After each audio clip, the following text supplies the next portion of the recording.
The highlight of many 4th of July celebrations is, of course, the fireworks, and officials are urging people to take extra precautions this year to avoid injuries.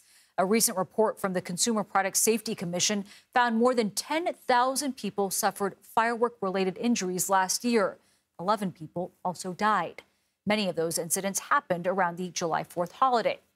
For more on how to enjoy the fireworks while keeping you and your family safe, let's bring in Pamela Springs. She is the director for the Office of Communications at the Consumer Product Safety Commission. Thank you very much for joining us on this 3rd of July. Thanks for having me, Nancy. So what are the most common types of fireworks-related injuries we should be watching out for here? Certainly, the most injuries that we see are burns, right? So you have to remember that fireworks are explosives, and so when they are misused, the natural thing that's going to happen is going to be burns, and those burns occur most often to fingers and hands, with people holding sparklers or holding firecrackers. The second most frequent place is in the face, the head, and the ears. So, these are dangerous devices. They're explosives, small explosives. And so we should really take care when we're using them. Absolutely. Are there certain types of fireworks that are more dangerous than others to handle? What types are the most dangerous to be around? Well, firecrackers, certainly. Firecrackers and sparklers second, but firecrackers because, they look harmless. They're small, and people tend to think, oh, I can just set it off and throw it.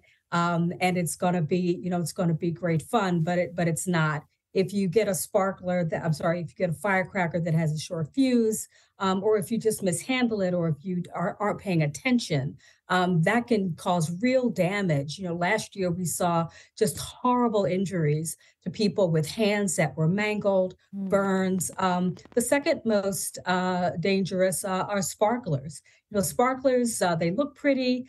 People often, give them to children thinking that they're harmless. But sparklers burn at 2,000 degrees. That's as hot as a blowtorch. And, I wouldn't let my 3-year-old granddaughter run around with a blowtorch. And people should take equal care when they're giving sparklers, when they're thinking about using sparklers. Absolutely. And so many people do use them. On top of all this, illegally purchased fireworks, they're often also considered the most dangerous. Talk us through why.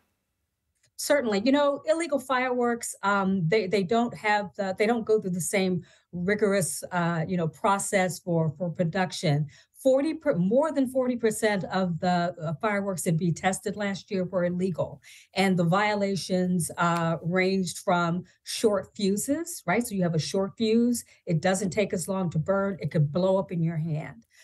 The other types of violations that we see are overloading with pyrotechnic materials. So, too much powder, too much, a firework that's too explosive. So, you mix a short fuse with a firework that's too explosive, and, tragedy will ensue.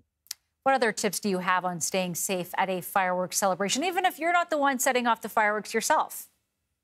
Well, you've hit it right on the head. Our advice to people is to leave fireworks to the professionals. And the best way to enjoy the 4th is to, check out a professional firework display somewhere in your area. They're all around, especially here in DC.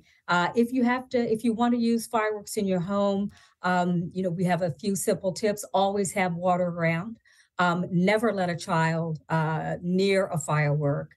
When you light a firework, walk away quickly, and just ensure that the fireworks that you buy are intended for consumers and not for professionals. We've heard reports of fireworks being made available illegally. We want to make sure that consumers only use fireworks intended for home use. Very good tips for a happy and safe holiday. Pamela Springs, thank you for joining us. Absolutely. Thank you so much. Take care.